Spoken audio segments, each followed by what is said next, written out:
Dr. Samia Suluhu Hassan oye! Mheshimiwa Mwigulu safi! Mheshimiwa Waziri Mkuu, mimi nikushukuru sana kuungana katika ziara yako katika maeneo mbalimbali. Leo tupo hapa Rombo.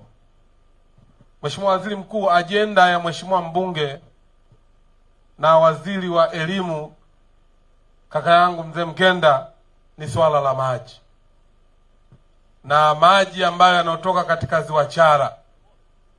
Ulimeshatoa maelekezo kwamba katika wiki 2 mkandarasi hao amepatikana.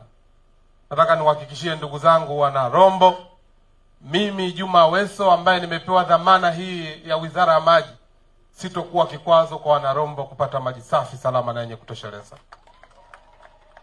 Nataka nikuhakikishie siku hizo 14 ambazo zimetajwa tutazisimamia, na mkandarasi atapatikana na kazi itaanza mara moja, na tutatoa fedha advance payment kwa ajili ya mkandarasi aweze kujenga huu mradi.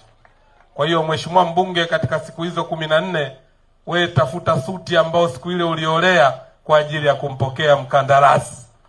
Na nataka niwaelekeze wahandisi wetu wa maji, mradi huu utakapokuwa unajengwa, najua kutakuwa na tenki kubwa, liandikwe Mkenda tenki, iwe kumbukumbu kwa kazi kubwa ambayo ameifanya katika eneo hili la Rombo. Mheshimiwa Waziri Mkuu, limetajwa eneo ambalo halipati maji na mzee wangu hapa.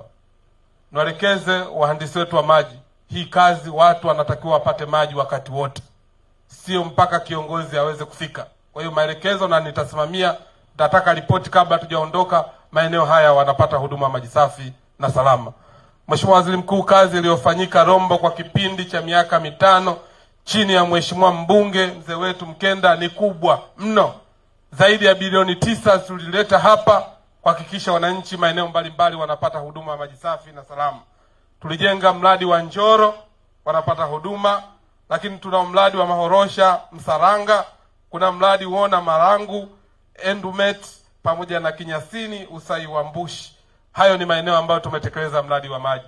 Nataka niwatie moyo ndugu zangu wana Rombo, kwa mara nyingine maelekezo ambayo yametolewa na Mheshimiwa Waziri Mkuu tutayasimamia kuhakikisha mradi unaanza mara moja na wananchi wa Rombo waweze kupata huduma maji safi.